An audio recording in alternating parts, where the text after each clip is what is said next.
नमस्कार विद्यार्थी मित्रांनो, स्वागत आहे आपलं सिरियस एमपीएससी ॲस्पिरंट या यूट्यूब चॅनलवरती। राज्यसेवा पूर्व 2025 एन्व्हायरमेंट सिरीज आपण पाहत आहोत आणि यामध्ये आजचं लेक्चर क्रमांक 2 आहे। आजच्या लेक्चरमध्ये बायोडायव्हर्सिटी म्हणजेच जैवविविधता हा टॉपिक आपल्याला पाहायचा आहे। चला तर मग लेक्चरला सुरुवात करूया।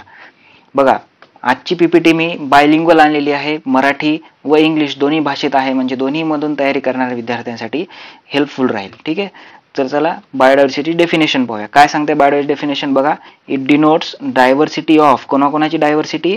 Plant, animal, microbial species along with all genetic variation found globally or within a specific habitat, एका स्पेसिफिक हॅबिटॅटमध्ये। म्हणजेच मराठीत बघा, एखाद्या विशिष्ट अधिवासात आढळणाऱ्या ज्या काही वनस्पती, प्राणी आणि सूक्ष्मजीवांच्या विविध प्रजाती व त्यांच्या जनुकीय विविधतेस जैवविविधता म्हणतात। ठीक आहे, कळालं? हे विदिन अ स्पेसिफिक हॅबिटॅट हा शब्द लक्षात ठेवा। त्याच्यानंतर biodiversity estimated total number of species on earth is approximately 8.7 million. पृथ्वीवर सुमारे 8.7 दशलक्ष प्रजाती आहेत। हे झालं बायोडायव्हर्सिटी। दोन्ही पॉइंट्स महत्त्वाचे आहेत।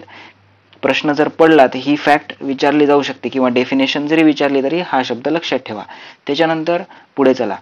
Out of these only around 1.2 million species have been officially documented. फक्त 1.2 मिलियन स्पीसीजच डॉक्युमेंट केले गेले आहेत। 1.2 दशलक्ष प्रजातींचे औपचारिक वर्णन झालेले आहे। पुढे ॲनिमल्स, ह्या पूर्ण प्रजातींपैकी ॲनिमल्स किती आहेत? Animals make over 70% of this species that have been identified. या 1.2 मिलियन पैकी 70% तर ॲनिमल स्पीसीजच आहेत। आणि विदिन ॲनिमल किंगडम, म्हणजे ह्या ॲनिमलमध्ये जे काही 70% आहेत ह्याच्या 70% अजून इन्सेक्ट्सच आहेत। ठीक आहे, म्हणजे जे काही 1.2 मिलियन आपल्या डॉक्युमेंटेड स्पीसीज आहेत त्याच्यामधले ॲनिमल्स हे 70% आहेत आणि या 70% ॲनिमल्समधले इन्सेक्ट हे 70% आहेत। ठीक आहे, हा प्रश्न एमपीएससीने विचारलेला आहे, PYQ आहे, हा महत्त्वाचा पॉईंट आहे। म्हणजे 70%, बघा मराठीत पुन्हा सांगतो, प्राण्यांमध्ये कीटक सर्वाधिक प्रजातींमध्ये आढळतात। ठीक आहे, 70 पेक्षा अधिक आढळतात कीटक, इन्सेक्ट्स। पुढे चालूया। Types of biodiversity. आता बायोडायव्हर्सिटीचे प्रकार काय काय आहेत? जेनेटिक डायव्हर्सिटी, त्याच्यानंतर स्पीसीज डायव्हर्सिटी आणि त्याच्यानंतर इकॉलॉजिकल डायव्हर्सिटी। चला तर मग सगळ्यात पहिली आहे जेनेटिक डायव्हर्सिटी। काय सांगते genetic diversity? It refers to complete set of genetic traits present in an genetic composition of species.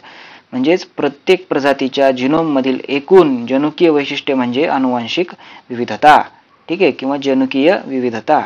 It refers to complete set of genetic traits, म्हणजे एका ह्युमन, आता समजा इथं खाली एक्झाम्पल बघा, ह्युमनचं एक होमोसेपियन्सचं एक एक्झाम्पल दिलेलं आहे। होमोसेपियन्स आपले भारतीय सुद्धा होमोसेपियन्स आहेत आणि चायनीज सुद्धा होमोसेपियन्स आहेत, परंतु जर त्यांच्या ट्रेट्समध्ये म्हणलं तर ते फरक जाणवतो। बघा, आपले इंडियन लोक वेगळे दिसतात आणि चायनीज लोक वेगळे दिसतात। म्हणजेच Homo sapiens variation include population such as Indian, Chinese and others, समजा दुसरे कोणतेही घ्या।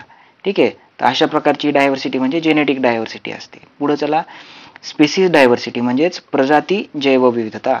हे काय सांगते? It represents proportion of particular species population relative to overall number of organisms from all species within a specific biome. म्हणजे एखाद्या बायोममध्ये एखाद्या प्रजातीच्या संख्येच्या इतर सर्व प्रजातींमधील एकूण संख्येशी असलेले गुणोत्तर म्हणजेच प्रजाती विविधता। ह्याचं एक एक्झाम्पल आहे बघा, जसं जसं आपण एका PYQ मध्ये पाहिलं होतं मागच्या एका व्हिडिओमध्ये, जसं जसं आपण इक्वेटरकडून पोलकडे जाऊ तसे तशी जैवविविधता बायोडायव्हर्सिटी कमी होत जाते। ठीक आहे, म्हणजेच proportion of particular species relative to overall number of organism from all species within a specific biome हे कमी होत जातं। ठीक आहे, म्हणजे स्पेसिस डायव्हर्सिटी पोलार रिजन मध्ये जाताना कमी होत जाते। त्याच्यानंतर बघा आता पुढे इकॉलॉजिकल डायव्हर्सिटी म्हणजेच परिसंस्था जैवविविधता। It describes variety of distinct habitat types present within a reason. म्हणजे एका रिजनमध्ये एक वेगळे वेगळे हॅबिटॅट टाइप्स किती आहेत ते दर्शवते। एका प्रदेशातील विविध प्रकारच्या अधिवासांचा समावेश म्हणजेच परिसंस्था विविधता होय। ठीक आहे, फॉर इन्स्टन्स आता इंडियामध्ये बघा, इंडिया आणि नॉर्वेचं एक एक्झाम्पल त्यांनी कम्पेअर केलेलं आहे। इंडियामध्ये आपल्याला डेझर्ट दिसतात, रेन फॉरेस्ट दिसतात, मँग्रोव्ज दिसतात, कोरल रीफ दिसतात आणि खूप सारे असे काही वेगळे वेगळे जैवविविधता आपल्याला इथं आढळून येते। परंतु तेच आपण नॉर्वेकडे गेलो, म्हणजेच नॉर्थ पोलच्या जवळ आहे ना, आर्क्टिक सर्कलमध्ये येतं ते, तर नॉर्थ पोलच्या जवळ आहे तर तिथं बायोडायव्हर्सिटी कमी आहे। त्याच्यामुळे इंडियामध्ये बायोडायव्हर्सिटी आपल्याला जास्त आढळून येते. ठीक आहे, उदाहरण बघा, भारतात वाळवंट, पर्जन्यवन, मँग्रोव्ह, प्रवाळ भित्ती यामुळे विविधता जास्त आहे, तर नॉर्वेमध्ये कमी आहे. ठीक आहे, म्हणजेच distinct habitat present within a region. पुढे चालूया. Types of species. आपल्याला टाइप्स ऑफ स्पीसीज बघायचे आहेत. सगळ्यात पहिले आहे keystone species. A species whose introduction or removal in an ecosystem can significantly impact presence of at least one other species. म्हणजेच एका प्रजातीचे येणे किंवा निघून जाणे इतर एका तरी प्रजातीवर मोठा परिणाम करते. आपण ही मागच्या फर्स्ट लेक्चर मध्येच बघितली होती बघा, कीस्टोन स्पीसीज म्हणजे काय. ठीक आहे, त्याच्यानंतर the disappearance of keystone species can cause entire ecosystem to decline or collapse. म्हणजे एखादी स्पीसीज म्हणजे कीस्टोन स्पीसीज जर नष्ट झाली तर ती दुसऱ्या कोणत्या तरी स्पीसीज वरती इम्पॅक्ट करू शकते व इकोसिस्टम डिक्लाइन किंवा कोलॅप्स होऊ शकते. ठीक आहे, ही झाली keystone species. Previous year question आहे हा सुद्धा आयोगाचा. पुढे जाऊया. बघा, इंडिकेटर स्पीसीज काय सांगते. Indicator species, it is a species whose occurrence, disappearance or population level indicates state of environment. म्हणजे जिची उपस्थिती, अनुपस्थिती किंवा संख्या ही पर्यावरणाची स्थिती दर्शवते अशी प्रजाती म्हणजे इंडिकेटर स्पीसीज होय. ठीक आहे, म्हणजे ह्याचं एक्झाम्पल आहे सुंदर बघा, लायकेन, ज्याला आपण मराठीत दगडफूल म्हणतो.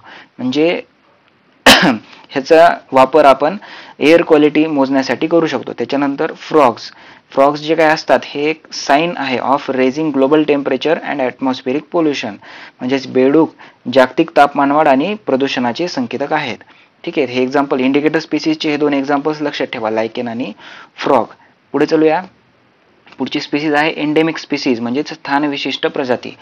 म्हणजे बघा, these species are naturally found only in one particular geographical area like island, country, region. म्हणजे कुठेतरी एका आयलँडवरच ती फक्त प्रजाती आढळते किंवा एखाद्या कंट्रीमध्येच आढळते, म्हणजे त्याला आपण एंडेमिक स्पीसीज म्हणतो. ह्याचं एक्झाम्पल आहे बघा, वेस्टर्न घाटमध्ये एक निलगिरी तहर म्हणून आहे, तर हे वेस्टर्न घाटचे एक एंडेमिक स्पीसीज आहे निलगिरी तहर. त्याच्यानंतर फ्लाइंग स्क्विरल ही ईस्टर्न घाटची एंडेमिक स्पीसीज आहे. ठीक आहे, पुढे चला. एलियन स्पीसीज, अस्थानिक किंवा बाहेरील प्रजाती, ज्याला आपण डेफिनेशन बघा काय म्हणते. A non native species brought in to a new region either on purpose or by an accident. म्हणजेच परदेशी प्रजाती जी जाणून बुजून किंवा चुकून आणली जाते अशा स्पीसीजला एलियन स्पीसीज असे आपण म्हणतो. त्याचं एक सुंदर एक्झाम्पल आहे बघा, पार्थिनियम, जे गांजर गवत. आपल्याला जिकडे तिकडे गांजर गवत उगवताना दिसते. हे आलेलं आहे ज्यावेळेस आपण गहू इम्पोर्ट केलेला होता, त्यावेळेस त्या गव्हासोबत USA कडून ह्या पार्थिनियम म्हणजेच गांजर गवताचे बी त्या गव्हात मिक्स करून आपल्या भारतात आले होते आणि त्याच्यानंतर भारतात त्याचा खूप जास्त प्रमाणात स्प्रेड झालेला आहे. त्याला आपण एलियन स्पीसीज असं म्हणतो. ठीक आहे, पुढे जाऊया. पुढे आहे एक अल्फा, बीटा आणि गामा डायव्हर्सिटी नावाची कन्सेप्ट. आता अल्फा डायव्हर्सिटी म्हणजे काय. Alpha diversity is the measure of species diversity in an ecosystem. एका इकोसिस्टीम मध्ये म्हणजेच स्मॉल स्केलवर जेव्हा आपण डायव्हर्सिटी मोजतो त्यावेळेस तिला अल्फा डायव्हर्सिटी म्हणतात. त्याच्यानंतर बीटा डायव्हर्सिटी. बीटा डायव्हर्सिटी म्हणजे काय. It is the measure of change in a species diversity between communities or ecosystem. म्हणजे एक किंवा दोनपेक्षा अधिक इकोसिस्टीम मध्ये जेव्हा आपण कम्युनिटीजची जी डायव्हर्सिटी आहे त्याचं कंपॅरिझन करतो त्यावेळेस तिला बीटा डायव्हर्सिटी म्हणतात. म्हणजेच ही कुठं मोजली जाते, बिटवीन इकोसिस्टीम ऑर कम्युनिटीज, थोडी लार्ज स्केलवर, ह्याच्यापेक्षा लार्ज स्केलवर असते. त्याच्यानंतर गामा डायव्हर्सिटी ही तिसऱ्या नंबरची आहे. Gamma diversity is measure of overall diversity of a large geographical region.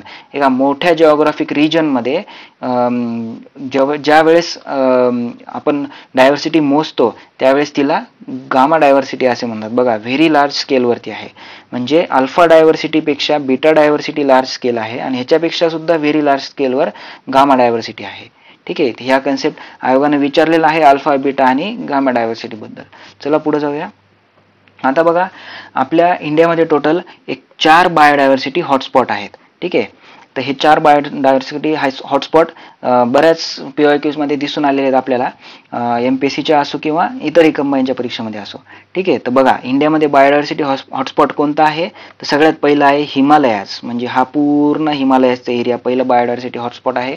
त्याच्यानंतर वेस्टर्न घाट अँड श्रीलंका हे 2 नंबरचं बायोडायव्हर्सिटी हॉटस्पॉट आहे. त्याच्यानंतर इंडो बर्मा म्हणजे आपला इंडियाचा, म्यानमारचा आणि इकडचा थायलंड, लाओस, व्हिएतनाम, कंबोडिया वगैरे हा पूर्ण प्रदेश इंडो बर्मा बायोडायव्हर्सिटी हॉटस्पॉटमध्ये येतो. आणि 4 नंबरला आहे सुंदालँड.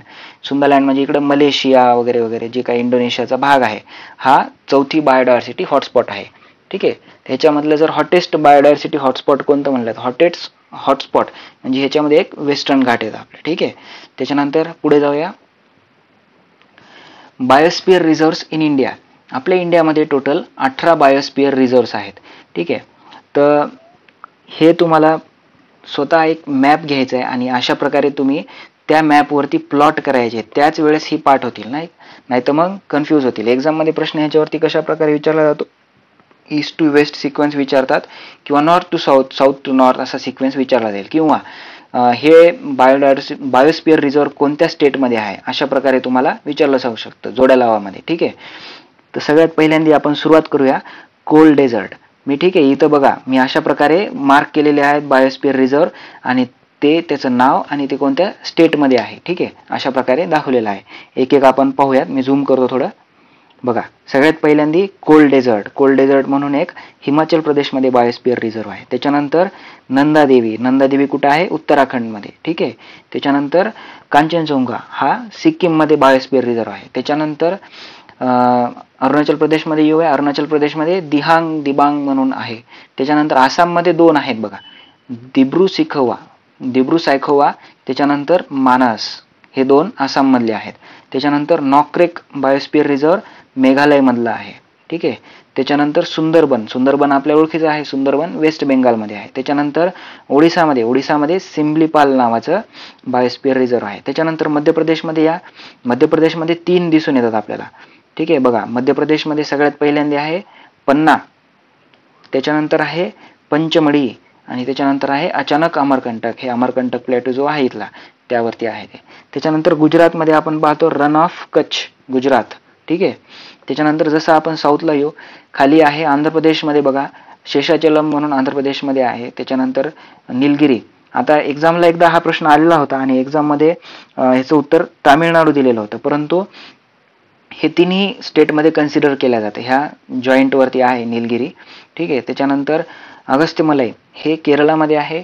गल्फ ऑफ मन्नार, इंडिया आणि इथं श्रीलंका आहे. इंडिया आणि श्रीलंकामध्ये जी गल्फ आहे त्या गल्फ ऑफ मन्नारमध्ये एक बायोस्फिअर रिझर्व्ह आहे आपलं. त्याच्यानंतर अंदमान आणि निकोबार या भागामध्ये ग्रेट निकोबारवरती आपलं पुढचं बायोस्फिअर रिझर्व्ह आहे. ठीक आहे. तर अशा प्रकारे आपण बायोस्फिअर रिझर्व्ह पाहिलेले आहेत. हे जोड्या लावायला येऊ शकतात किंवा त्याचं नाव आणि ते कोणत्या स्टेटमध्ये आहे हे तरी विचारलं जाऊ शकतं. ठीक आहे. त्याच्यानंतर थँक्यू. अशा प्रकारे आपला बायोडायव्हर्सिटी चॅप्टर झालेला आहे. एक चौकट म्हणून मी तुम्हाला खूप एक्झामच्या दृष्टिकोनातून महत्त्वाच्या गोष्टी विचारलेल्या आहेत, सांगितलेल्या आहेत. तुम्ही जाऊन याच्यावरती PYQ सुद्धा सोडवू शकता.